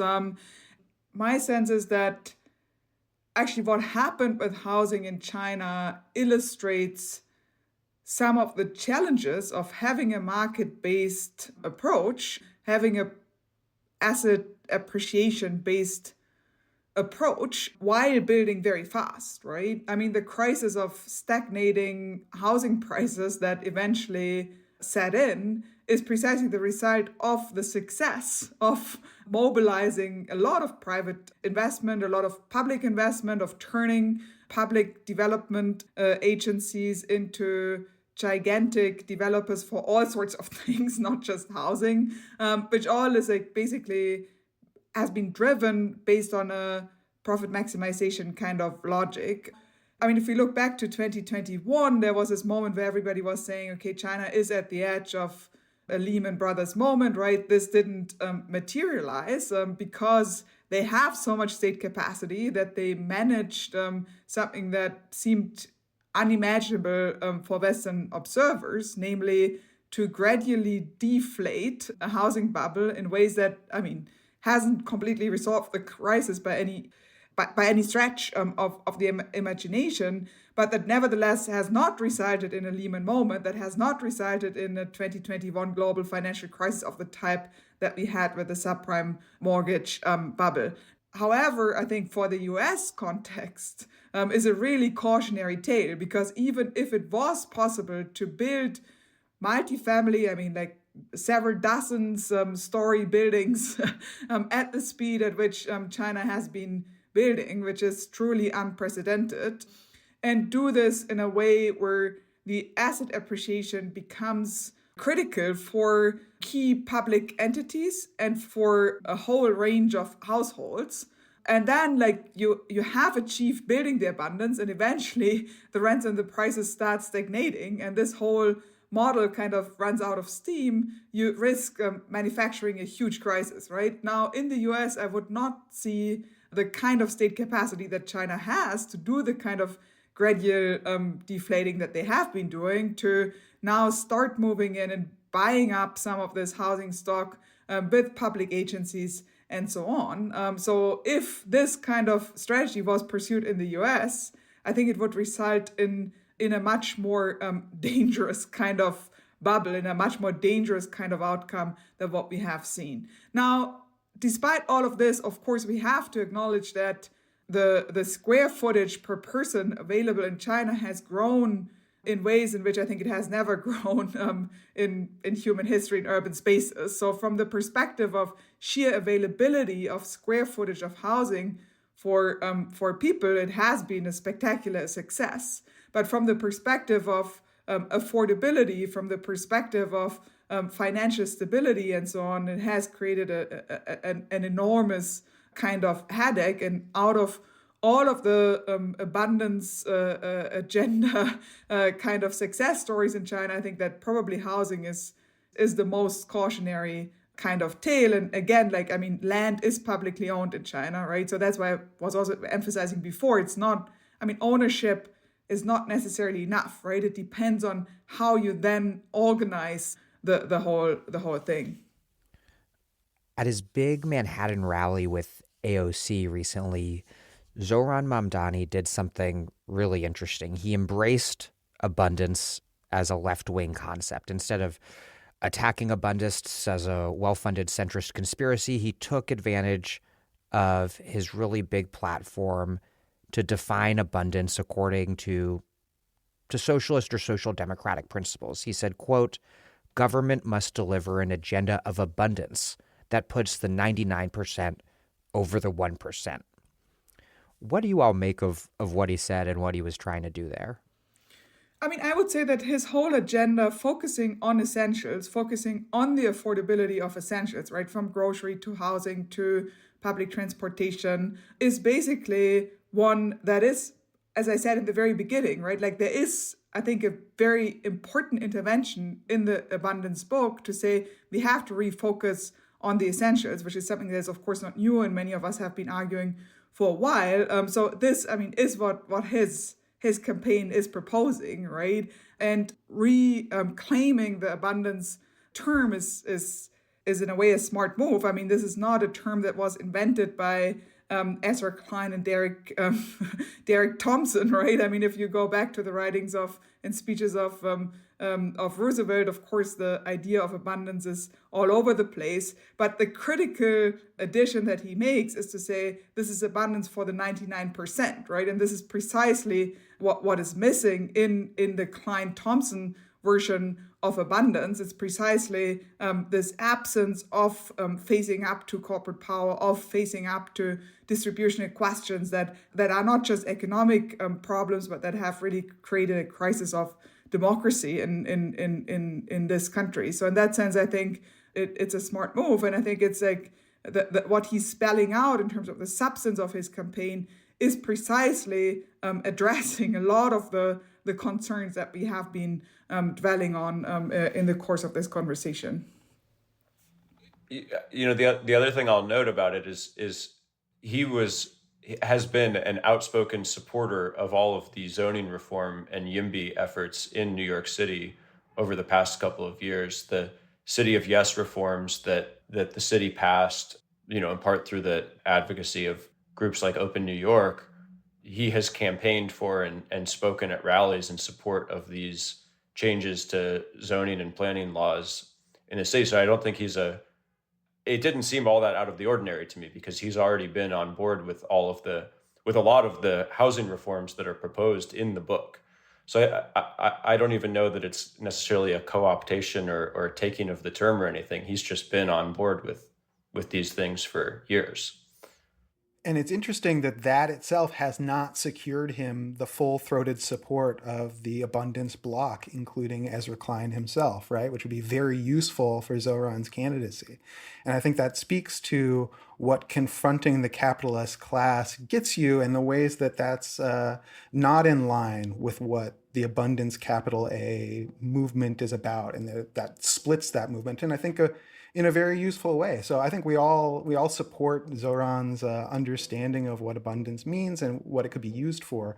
I hope he doesn't let that delude him into thinking that he's found a compromise, and that doesn't let off the gas when it comes to something like defunding the police, an attack on capitalist class power, that if he's going to be an effective mayor, he has to go from day one recognizing who his enemies are and how to confront them directly, and how to use his base to confront them directly. And so that's what I warn, that I hope he doesn't think just because he convinces some people that he's found a compromise, I hope that gets him elected. I hope he doesn't actually think that he's found the compromise.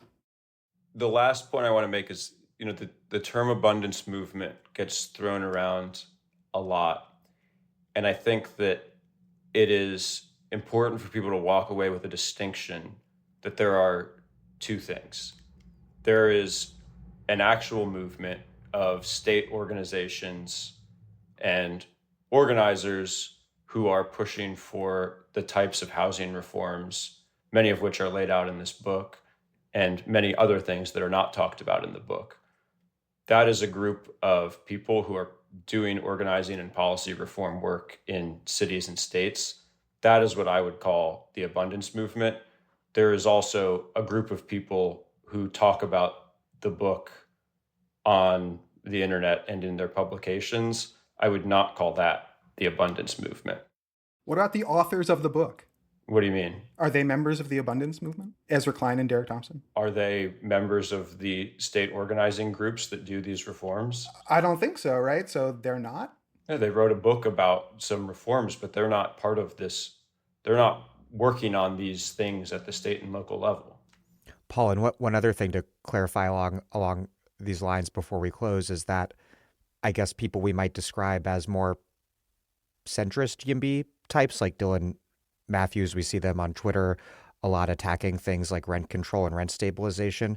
But the groups you're referring to generally support things like rent stabilization. Yes. And that's why I think it's important to make this distinction.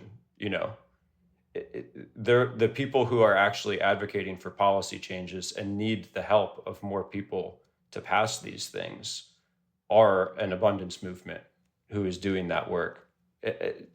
Yes, there's a lot of articles online and people who talk about it, and we're all kind of in this bubble of reading all of these people's posts on Twitter. But the people who are doing this work in your state are not the people who are writing all of these articles and saying all of these things online. They're busy doing organizing to pass zoning reform laws. And I think it's important to consider that group of people and recognize that that's what the movement is. That's the core of the movement. I mean, looking at what's happening on Twitter, it's hard not to think that, if anything, this movement has been co-opted. I mean, the aggressiveness towards, let's say, rent stabilization that you get from some of the big account pioneers of the abundance agenda in the online space is rather intense. So I think it's really important to draw that line. And that's why I think abundance for the 99% is helpful, because it kind of gives the critical qualifier that is absent in the book. And I think it's absent not by coincidence, as are the voices of these groups absent, right? I mean, there are pages and pages of interviews with some like former real estate development guy where, I mean, they could have also interviewed some of these movement people, right? They could have interviewed some of these organizers. They could have given them a voice, and that's not what's happening. And I think that is a choice, and I think this is a matter of what we are buying into here that should not be glossed over.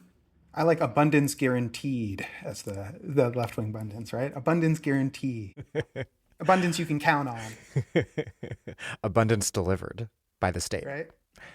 Well, Isabella Weber, Malcolm Harris, Paul Williams, thank you all very much. Thanks, Dan. Thanks, Dan. Thanks, Dan. Great talking to y'all.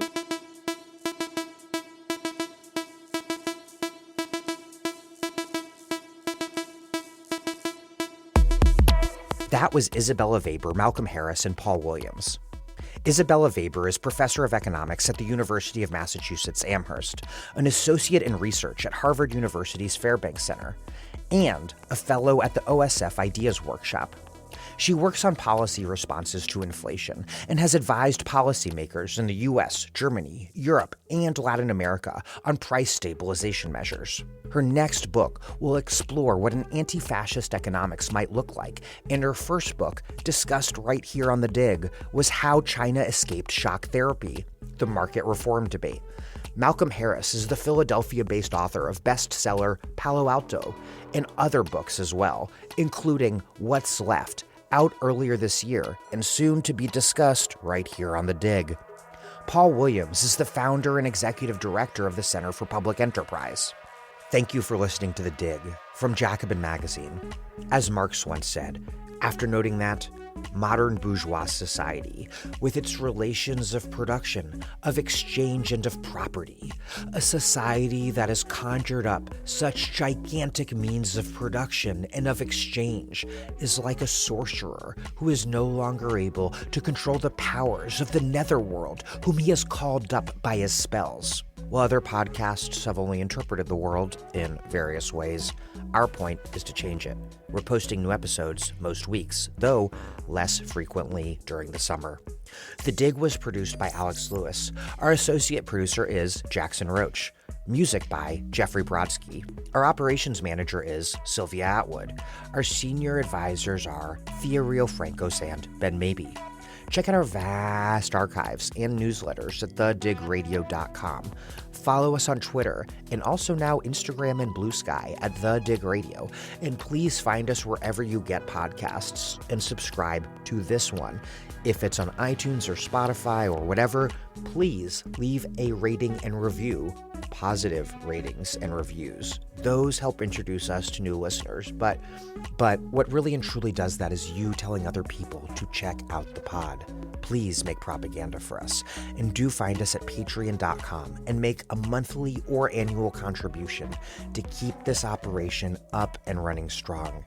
Even a few bucks is huge.